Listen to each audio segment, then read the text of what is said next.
the voice of Nassau Community College. I love this station. 90.3 WHPC. WHPC HD Garden City.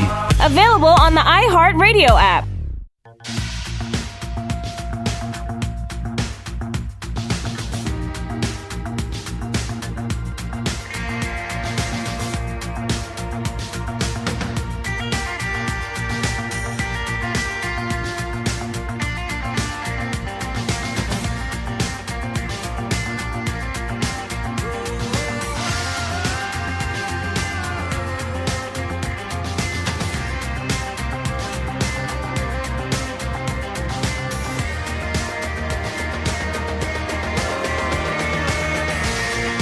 Love this song.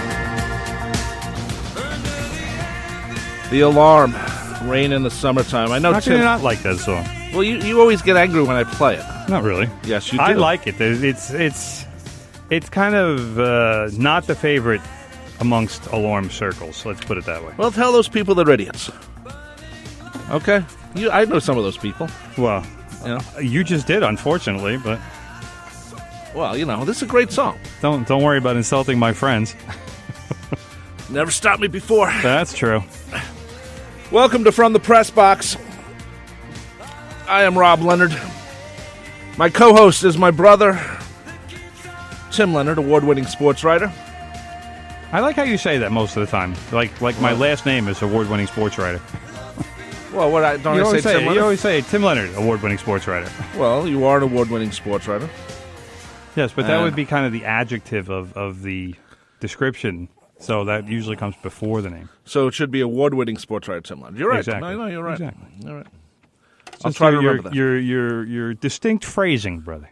That's what I'm good at, brother. That's what you get the big bucks for. That's why, like, when I say words like, when I like something, hey, it's solid state. Ugh. And you like, what the hell are you talking about? Yeah, exactly. Yeah, let's get away from that. I thought it was a great catchphrase that no one ever picked up on. Nobody ever took you up on it, so okay. It's not a great catchphrase if nobody caught on. Well, I guess you're right. Anyway, let's talk sports as we do every Monday. Formerly from 10 a.m. to 11 a.m. Now our new hours are 9 a.m. to 10 a.m., meaning we have to get up an hour earlier. Yeah, that's not really But great, actually, today worked out very well. So got a little breakfast? got a little breakfast. We were actually early That's a good today. thing. So usually we're rushing in here at like 9:45. That's true. We got to take a look at the new train schedule, too, Yeah. which actually should work to our advantage. Right, and we should say that Big Ed now is on from 10 to 12 with the Good Gold Show. And that Colton has a show on now. There you go. From 12 to, is this 12 to 2 or 12 to 1? I forget which one it is.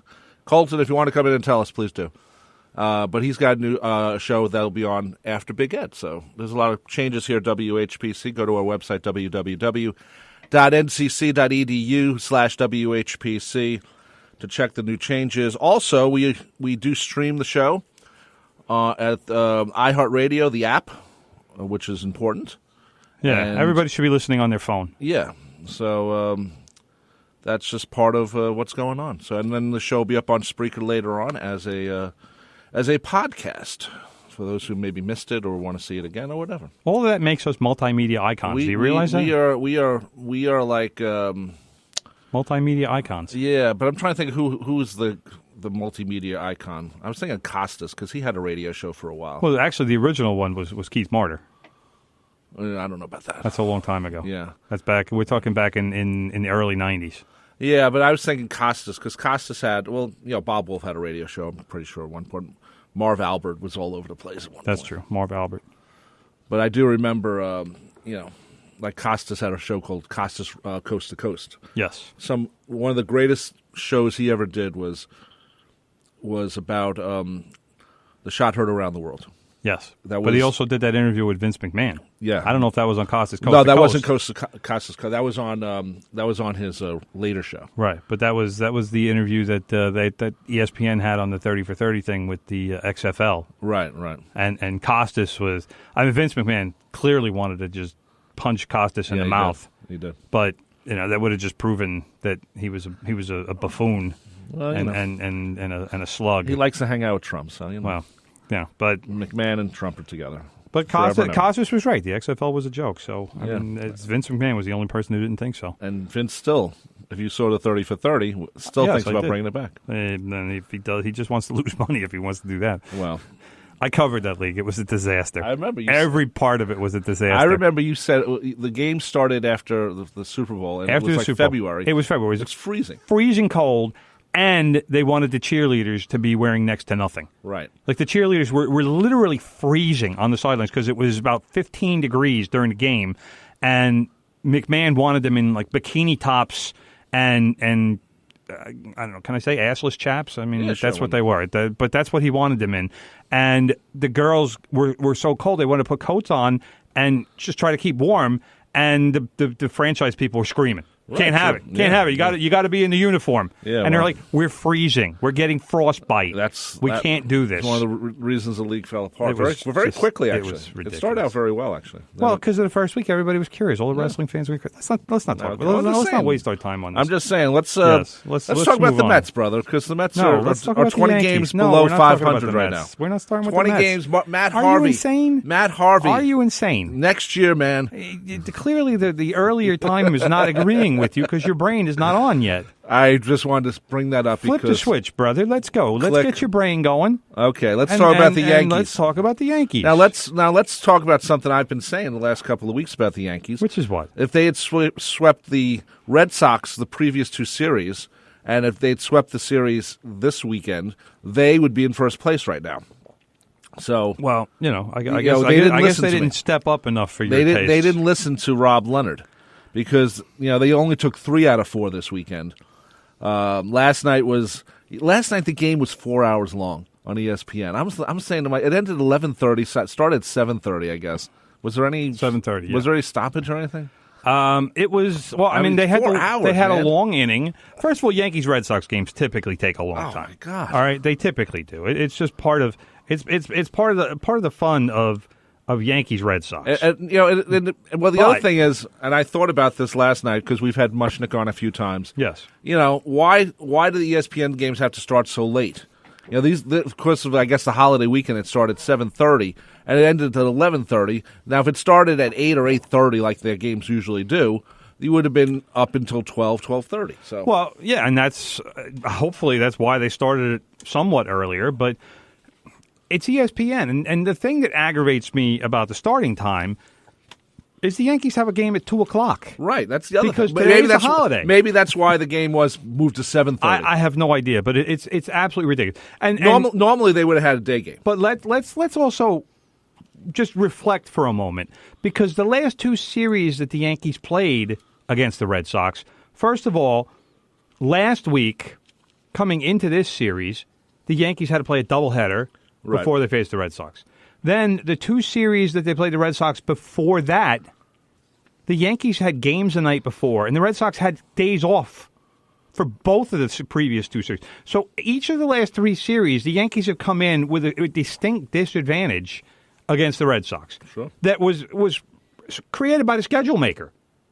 So thanks for nothing, schedule maker. I don't understand why, when you know these games are going to be big when you're making the schedule, why would you give one team such a distinct advantage?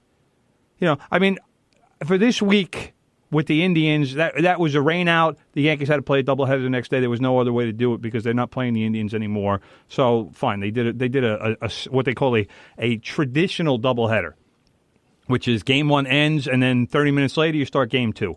Right. Get it going. Instead of the whole day-night garbage where one game starts at 1 o'clock or 2 o'clock and then the next game starts at 7 and you have like an hour and a half in between games. So that I'm not going to blame on the schedule maker, but the previous two series, like I said, Red Sox day off the day before the series starts and the Yankees playing games both times.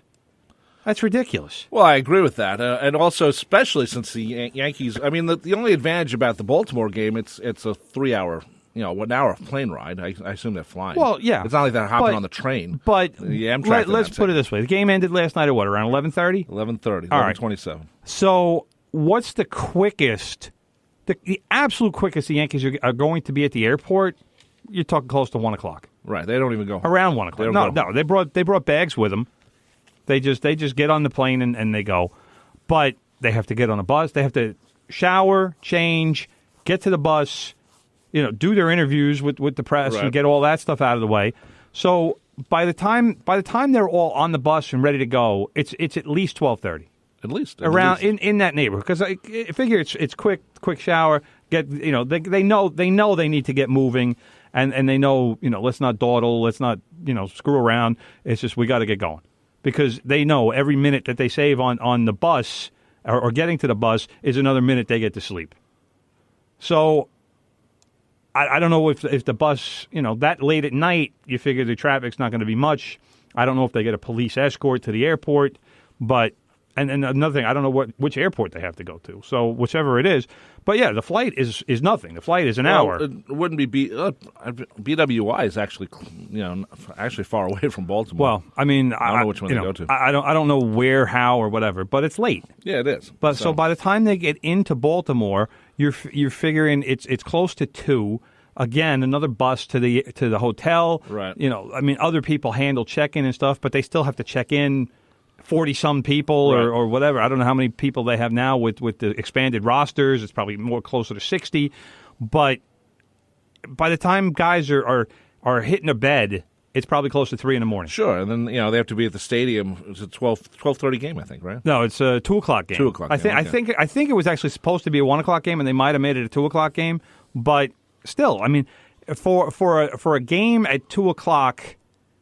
Yeah, 2:05. Figure the absolute latest they're getting there is probably 11:30. Yeah, because they have to do batting practice. Batting practice, everything else. I mean, Girardi might give them batting practice off today, might have made it optional. But still, I mean, guys are going to get in. They want to get their work done before the game. Well, let's talk about the series. Actually, the Yankees played very well. Aaron Judge stepped up. Stepped up, as I like to say. And did you see who was in the judges? Sonia Sotomayor. How about that? An actual real judge. A real judge. Not a play judge with this phony wigs. She had her foam gavel. Right. She's a Bronx girl. Oh, I know that. The judge. She's a Yankee fan. Or I guess I should call her the justice, because she's a Supreme Court justice. Yeah. That's like above judge. But and she's actually giving credit for saving baseball back in the day, because when they had a strike, she put them back to work. Right, that's true. So she's a big fan. She's been a baseball fan for pretty much forever. She grew up a baseball fan, grew up a Yankees fan. Right. And I mean, I'll tell you what. Did you see the video of that? Do you ever see somebody so happy to be at a baseball game? Everyone was around her. They must have told her she was on camera. The judge was having a blast. Well, everyone was going crazy. She didn't wear that stupid wig though. No. She's a judge. Yeah, I wonder if she actually. She could have stood there in a T-shirt. T-shirt. The people who sit in those seats, do they get like robes and then have to give them back? For anybody who might not know, I don't know what cave you've been living in for the last few months, but the judges' chambers is a small section of seats out in right field. Obviously, since Judge is a right fielder, fans are actually selected at random. Oh, really? As they're coming into the stadium, and the ushers or whoever is in charge of finding these people basically say, "Look, do you want to sit in the judges' chambers?" And assuming people say yes, I have to assume that at least 90% of the people will say yes, unless they have such great seats that they don't want to go and sit out in right field. But they get robes, blue robes with the interlocking NY on them. Okay. They get those white wigs like the English judges still wear, right? Yeah, and like the old time powdered wigs, sure. that whole look. And they get foam gavels, and they might get food. So I don't know what other perks they get. Now, why don't they do that for all those seats that aren't sat in the moat? Well, because those are expensive seats. Because the Rob Leonard, seat filler job, yes. I think is still available. Yes, I'm sure it is. Because that's a great idea. Well, but it seems like they're doing it for the judges thing. But no, because they've turned that into a destination seat kind of thing. People want to sit there, and you can't buy those tickets. That's a selection process. You can't buy those moat seats either. You could, but if you had you need to mortgage your house to do it. But that's just luck of the draw. That's when you're walking in, somebody comes up to you and says, "Hey, you want to sit in the judges' chambers?" Well, yeah, absolutely. Bring me out. Let's go. Okay, let's talk about that's how it happened. Let's talk about this series. Yankees took 3 of 4 from the Red Sox. How about that? They're very close, I guess. 3.5 games out with 26 to play. Brother, let me ask you this. When do the Red Sox fall apart? Or are they not going to fall apart? What, you want me to put a date on it? Well, you know, I think it might have started. Really? I think we might be looking at the beginning